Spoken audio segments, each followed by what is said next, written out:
అని అన్న బెల్ట్ తీసుకొని కొట్టడానికి వచ్చింది.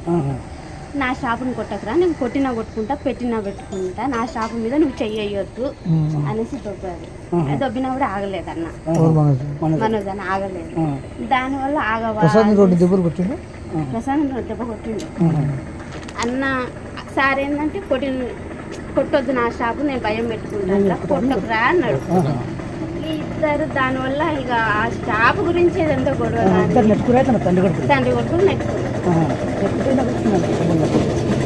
అసలు దెబ్బలు నాకు తెలిసి దెబ్బలు తగ్గలేదు, ప్రేర్ చేసుకున్నారు. దెబ్బలు తగ్గి అంత ఇది ఏం పాత ఉన్నాయి.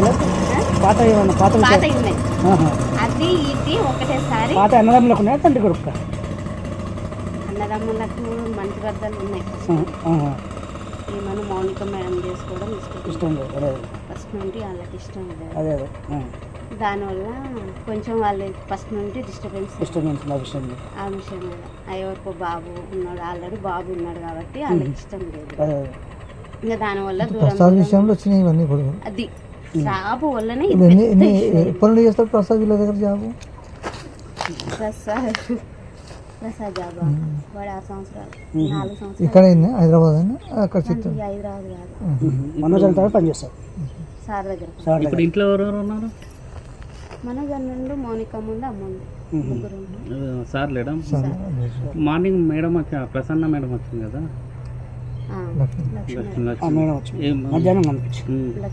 అంటే ఏమన్నా సంజాయించిందా లేకపోతే చెప్తుంది ఇంకా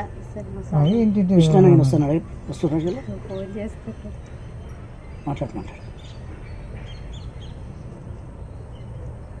అన్న. నా ఫోన్ అందరి ఫోన్ హ్యాండ్ ఓవర్ చేసుకున్నాడు కానీ నా మీద నమ్మకం ఎక్కువ. నా ఫోన్ ఒక్కటే హ్యాండ్ ఓవర్ చేసుకున్నాడు.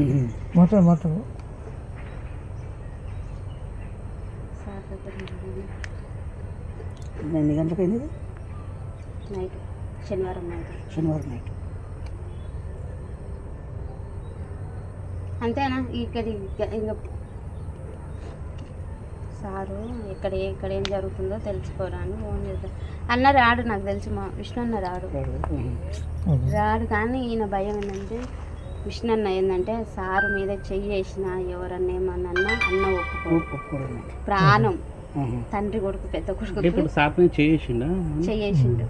అందుకని డాడీని ముట్టుకుంటావా అని కోపం ఉంటుంది అన్నకు, అంతే తప్ప. మొన్న వచ్చారు, టపాకాయలు కాల్చారు, పాపకు 1,00,000 రూపాయలు చేతిలో పెట్టాడు, మంచిగా ఉన్నారు. మనోజ్ పాపం